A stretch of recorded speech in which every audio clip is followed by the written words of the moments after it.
In today's video, I'm going to teach you how to create eWaybill in Zoho Books. To get started, open your web browser and go to your Zoho Books account. Once you've signed in and you're on the main dashboard, give yourself a moment to make sure everything has fully loaded. This will help you avoid clicking into the wrong section or missing an option that may take a second to appear. From there, look toward the top area of the screen for the gear icon. This is where Zoho Books keeps many of the account and system settings, including tax-related configurations. Go ahead and click the gear icon to open the Settings menu. Inside the Settings area, find and click on Taxes. This section is important because eWaybill availability is managed under your tax configuration. If you're not already familiar with this part of Zoho Books, just take your time and look through the options carefully. The layout can vary slightly depending on account type or updates to the platform, but the Taxes section is where you need to be.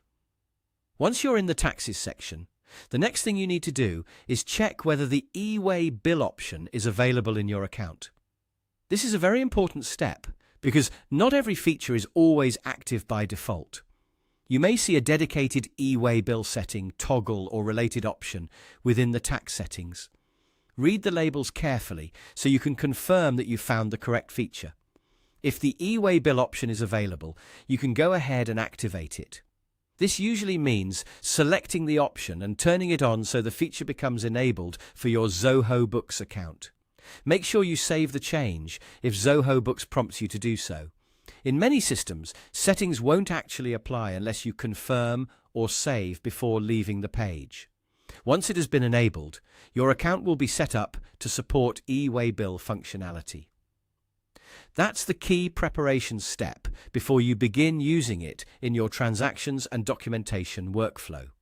As a quick tip, after enabling the feature, it's always a good idea to stay in the settings for a few seconds and confirm that the status shows as active. This helps you make sure the change was successfully applied. And that's it. You've now learned how to locate, check, and enable the eWaybill option in Zoho Books.